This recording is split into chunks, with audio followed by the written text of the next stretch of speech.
Now that you've learned what an EKG beat looks like and how it correlates to the heart and the blood flow through the heart, we're going to get into our actual heart rhythms. So the first group of these are going to be called the sinus rhythms. Our first step to being able to read an EKG is we need to have a heart rate for this patient. There's a couple ways to do that, but before we determine the rate, we need to know what exactly we're looking at.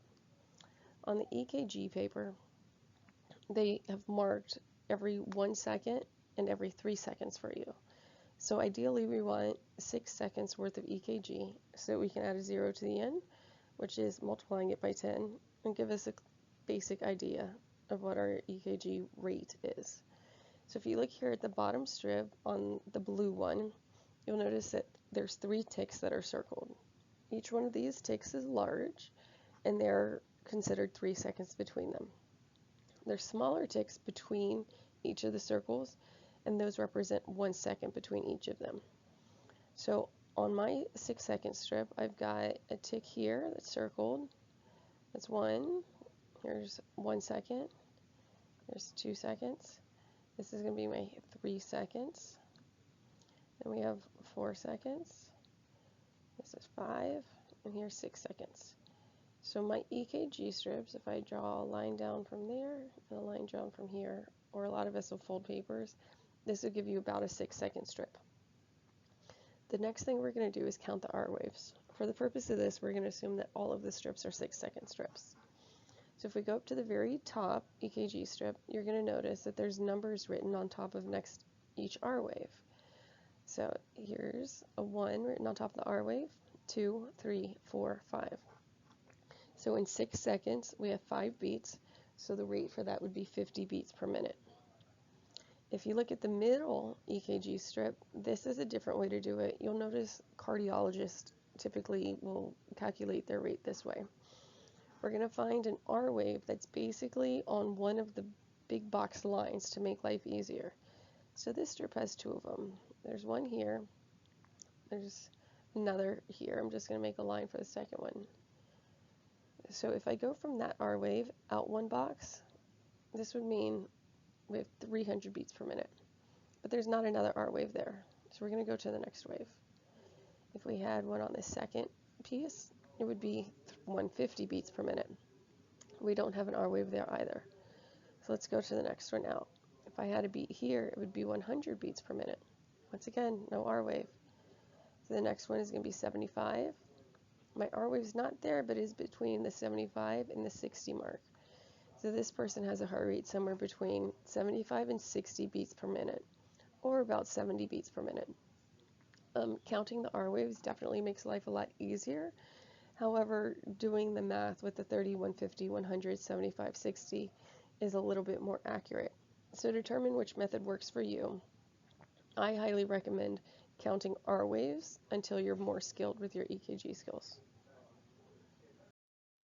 The first rhythm that we're going to overview is called the normal sinus rhythm. We're going to do this in a step-by-step fashion. So if you write down each step of this, you will use it over and over and over again. The reason for this is if you have a process and you do it the same way every time, then you're not going to miss out on certain details of your EKG strip. So the first thing we're going to look for is their P wave. A normal sinus has a P wave. The P interval is regular. So if you measure from the beginning of one P to the beginning of the next P to the beginning of the next P, they're all exactly the same distance apart. The R interval is regular. So if you measure from the top of one R wave to the top of the next R wave to the next of the top next R wave, they're all going to be recurring at regular paces. If we measure our PR interval is going to be regular. They're all going to match. And the PR interval is going to be between 0.12 and 0.20 seconds, which is 3 to 5 small boxes. Easiest way to remember that is less than 1 big box. The QRS complex is going to be between 0.04 and 0.10 seconds, which is less than 2.5 boxes. The normal sinus rhythm heart rate is going to be between 60 and 100 beats per minute. This is because it originates in the sinus node, and the normal sinus pacing rhythm is between 60 and 100 beats per minute. We'd also like to note that in certain circumstances, the QRS may be wider than 0.1. In those circumstances, there can be underlying conduction defects. Normally, though, without any defects, your QRS is going to be less than 2.5 small boxes or less than 0.10 seconds. So here we go with our processes. So we want to measure each section. So if we have a 6-second strip and we're trying to determine what rhythm this is, first thing we're going to look for is their P waves. If you look at the EKG strip, there is a P wave before each QRS complex. So P wave, P wave, P wave, P wave. And if we measured the distance between the beginning of each of these P waves, they would be exactly the same. The next thing we want to measure is our RRs. So we have a P, and then there's a QRS complex after it. There's one R there, R here, R here, R here. So each one of these, if we measured it, is going to be exactly the same between itself. Now we want to check our PR intervals. So from the beginning of the P to the beginning of our QRS, it should be less than one big box. And that is. So all of them should be less than one big box. And they are, if I were going to go all the way through with this, okay? So far we have the first 3 that are normal rate. The next thing we need to determine is what our QRS is. Our QRS is less than 3 boxes. It's a little bit too small to see me mark, so I'm just going to let you figure that out on your own. And the last thing, we're going to determine our heart rate. So we have 1, 2, 3, 4, 5, 6, 7. So 7 times 10 is 70, so our heart rate is going to be 70. And with a heart rate of 70, that's between 60 and 100, with everything else being regular and within normal limits. So we're going to call this normal sinus rhythm. The next rhythm is sinus tachycardia. Sinus tachycardia follows all the same rules as sinus rhythm, except it's faster. Sinus tachycardia has a heart rate between 100 and 150 beats per minute. We have P waves, our PP intervals are regular, the RR intervals are regular, the PR interval is regular, the PR interval is less than one big box, our QRS complex is less than 2.5 small boxes, and the heart rate's between 100 and 150. Once again, if there's an underlying conduction defect, the QRS may be wider than 0.10, but in a true normal sinus tachycardia, it's going to be less than 2.5 small boxes. You should be seeing a pattern starting now as far as how we're going to read these EKGs. So the P waves, the PP intervals, the RR interval, is our PR interval regular? What is the PR interval? What is the QRS interval? And what is the heart rate? So for this one, let's determine our heart rate. We have 1, 2, 3, 4, 5, 6, 7, 8, 9, 10, 11, 12, 13, 14 beats in a 6-second strip. So if we have 14 times 10, that's 140.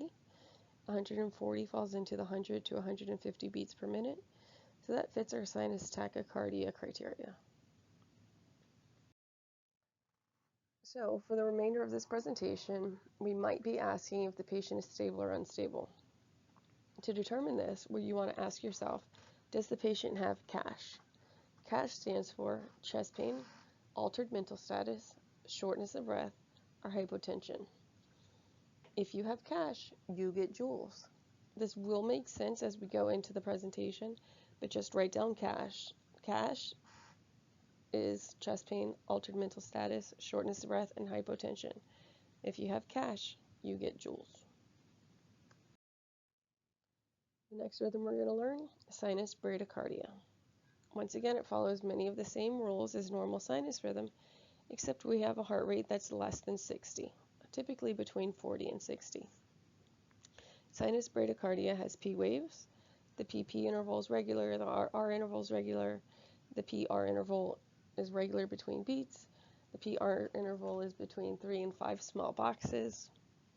The QRS complex is normal between 1 and 2.5 small boxes. The heart rate's between 40 and 60.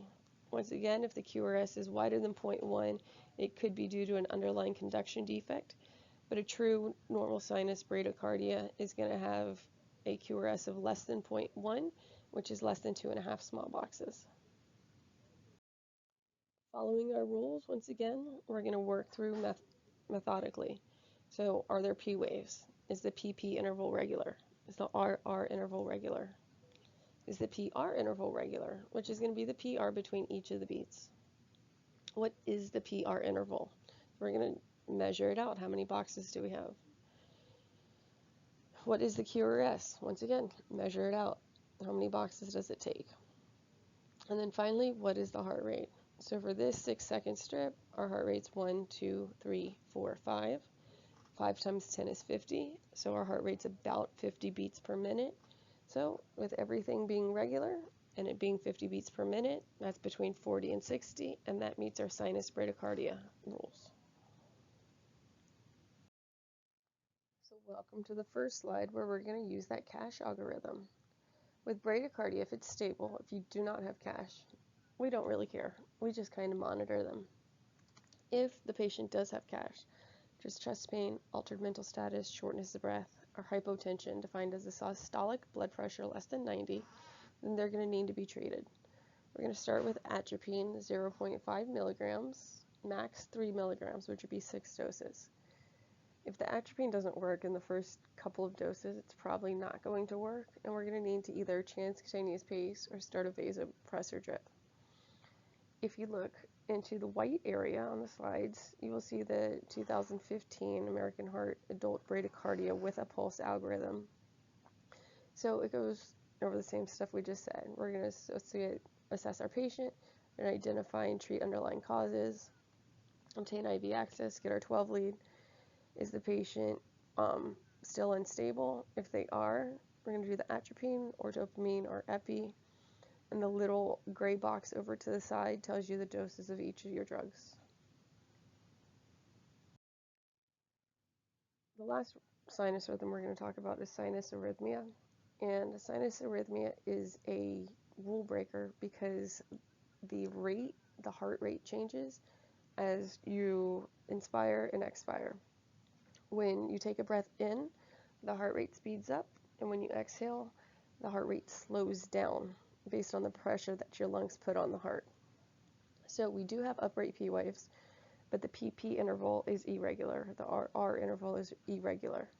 The PR interval itself is going to be regular, meaning that it's between 0.12 and 0.2 seconds, but each beat between each other is not going to be regular. The QRS is going to be 0.4 to 0.1 seconds unless there's an underlying cardiac issue. And once again, the sinus arrhythmia, the biggest thing is to look at the rhythm at the same time as the patient's breathing. And it should get faster when they inhale and slower when they exhale. Looking at this EKG strip on the bottom, you can kind of see where it gets faster than slower. So if I mark it similar to what a respiratory pattern would be, it's going to be slower there, and then they're going to inhale and it's going to get faster. And as you exhale, it gets slower. So that's kind of a way to measure if it's sinus arrhythmia. The other thing is we don't have several P waves. We have one P for every QRS, and it's irregular within itself as it correlates to the respiratory pattern. It's not the most common, but it's not uncommon either. It's just one of those rhythms that you should pay attention to because it'll trick you. The next several rhythms that we're going to review are going to be our atrial arrhythmias. And atrial arrhythmias all begin in the atriums. So let's start this. The first thing we're going to touch on with the atrial rhythms is something called a premature atrial contraction, or a PAC. It's just an irregular beat in otherwise normal ECG strip. It's usually followed by a slight pause. And they may come from various parts of the heart. Not all of them are exactly like this, but in general, this is what a premature atrial contraction may look like. Um, so if we look at our strip, we have a normal beat, we have a normal beat, we have a normal beat, and then we have a beat that comes early. This is our early beat, because if you notice, the distance between beat 1, beat 2, and beat 3 are going to be equal if you measure them, and beat 4 is going to come a little bit early. If you measure the distance between 1 and 2, and then measure it between these two beats also, those would be regular within themselves. There's just one early atrial beat, and that's your premature atrial contraction. If you notice after it, there's a little bit longer of a pause between the end of this beat and your other beats, and that's to make up for the early contraction.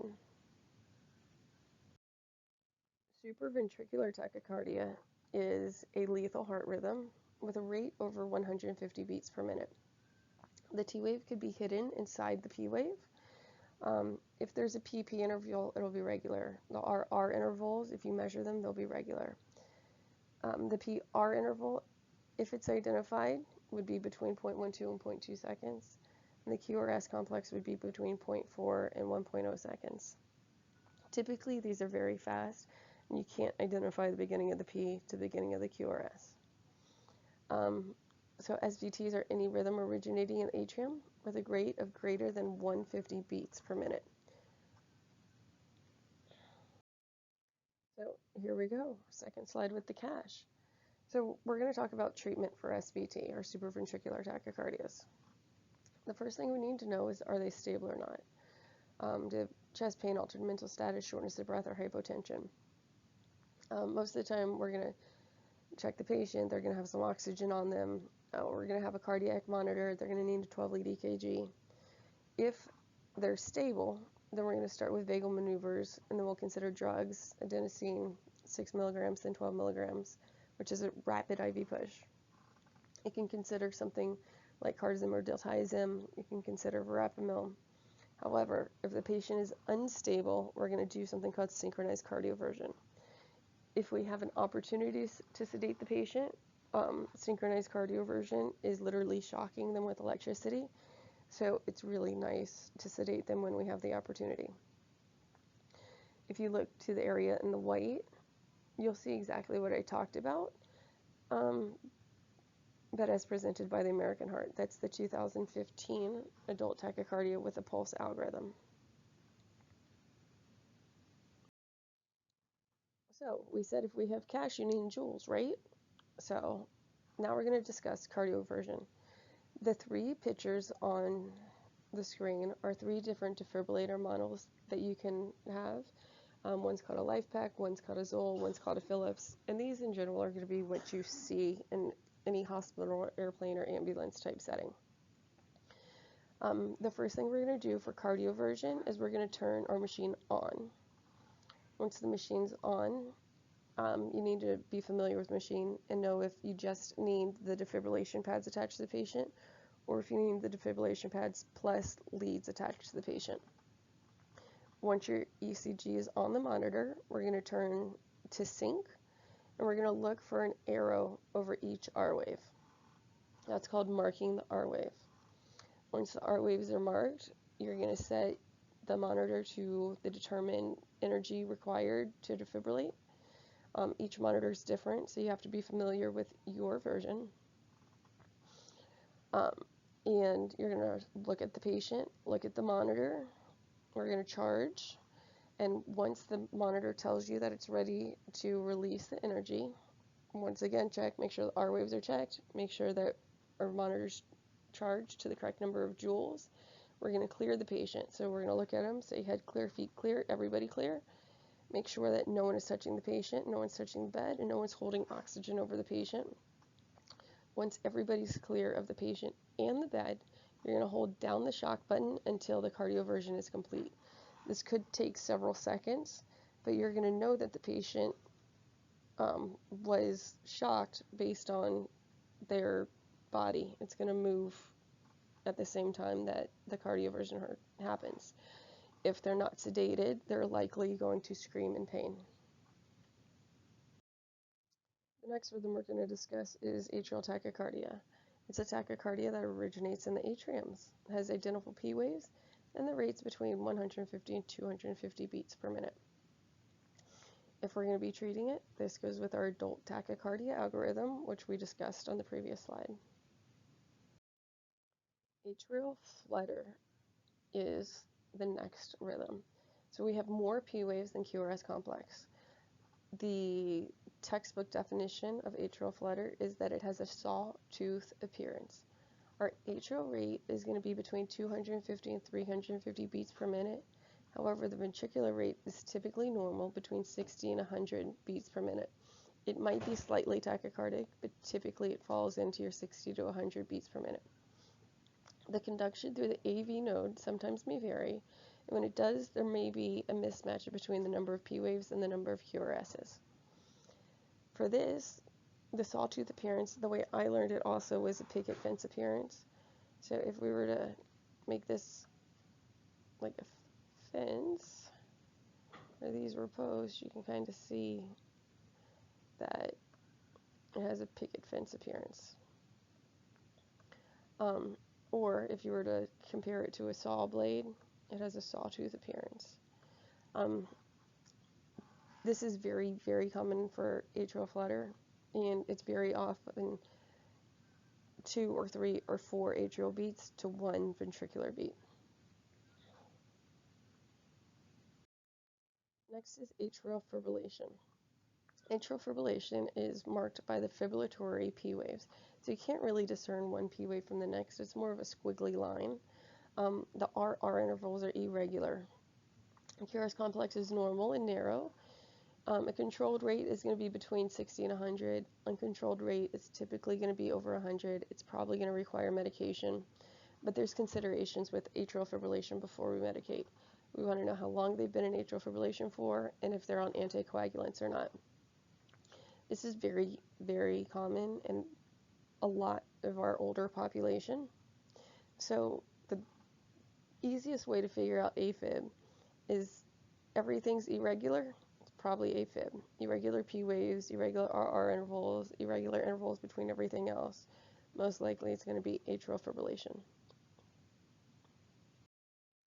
Now that we've done sinus rhythms and atrial rhythms, we're going to head into our ventricular arrhythmias. Most of these are going to be slightly more deadly than our atrial arrhythmias, but all of them are definitely important to know. Just as we had premature atrial contractions, you can also have premature ventricular contractions. This is just an irregular ventricular beat that's not initiated by a P wave or by the SA node. It may come from the same location inside the heart, or it might come from different locations in the heart.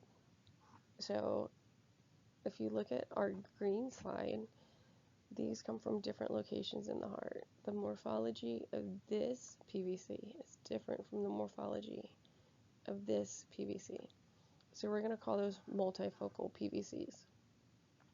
If you look at the red EKG on the bottom, this PVC looks just like this PVC. So we're going to call those unifocal PVCs. Besides having unifocal and multifocal PVCs, we also might say how often the PVCs are coming. So if we have a sinus rhythm with a rate of 80, but you have PVCs involved with it, you could say sinus at a rate of 80, then maybe 5 beats per minute or 7 beats per minute, however many PVCs you read. Sometimes they come more often than that though. If they do, here's 2 ways to describe it. One of them is called bigymny, which means that there's a PVC every other heartbeat. So we have a regular EKG beat, PVC, regular beat, PVC, regular beat, PVC. So every other beat is a PVC. We're going to call that bigymny. There's also trigymny, which is every third beat there's a PVC. So regular, regular, PVC, regular, regular, PVC. We call that trigymny. And if that wasn't enough, there's more. So now it depends on how many PVCs there are in a row. If we have 2 PVCs in a row, such as over here, we call that a couple. So you'll have your regular strip, 2 PVCs in a row, that's a couple. What happens if we have 3 PVCs in a row? Well, we call that a triplet. So we have 1, 2, 3 PVCs in a row. We have a triplet of PVCs. Most facilities, if you have more than 4 PVCs in a row, we're going to call that a run of VTAC. So if you look on this bottom EKG strip, we've got 1, 2, 3, 4, 5, 6, 7, 8, 9, 10 beats in a row.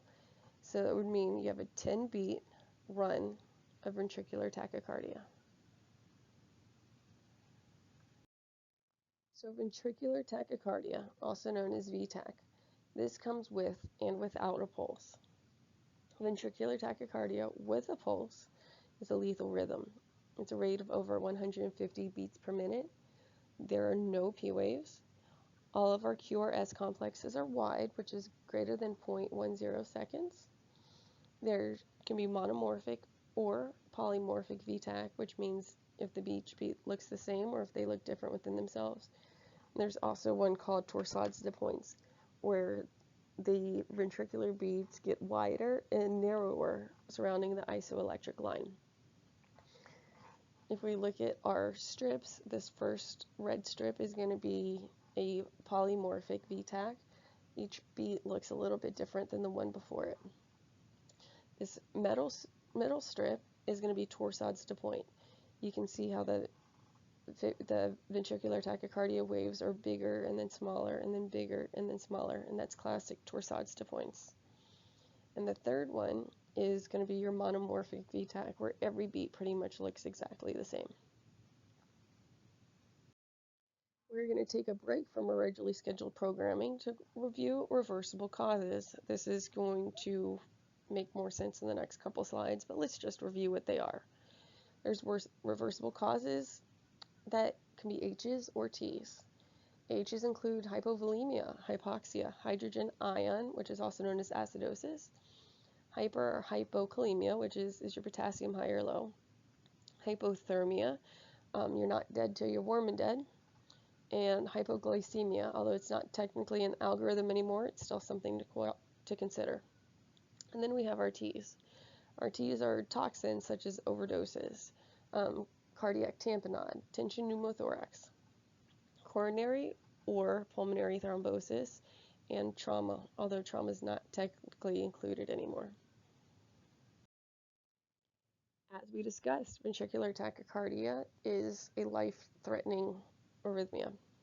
So we need to determine if our patient has a pulse or not. If the patient does not have a pulse, we're going to consider it ventricular fibrillation, and we're going to need to defibrillate the patient. If the patient's stable, if they do have a pulse, are they stable or not? Stable, do they have CAS, chest pain, altered mental status, shortness of breath, or hypotension? If they are unstable, then we're going to synchronize cardiovert ventricular tachycardia with a pulse. The other option is, if they're stable, we're going to do an antiarrhythmic infusion. Typically, the antiarrhythmic of choice is going to be amiodarone, and put 150 milligrams into a bag of D5, and you're going to run it over 10 to 15 minutes. You are probably also going to require a maintenance strip of amiodarone if this converts the ventricular tachycardia to an organized rhythm. Other options are procainamide, stotalol, or lidocaine, although those are much less often used, especially in the emergency department. Whichever antiarrhythmic converts the rhythm, typically they're going to need a maintenance infusion of that drip.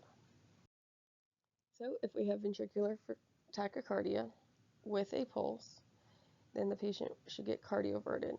We're going to turn the defibrillator on, we're going to select sync, we're going to look for an arrow over the R wave, we're going to choose the joules appropriate for the model, then clear the patient, hold down the shock button until the cardioversion is complete.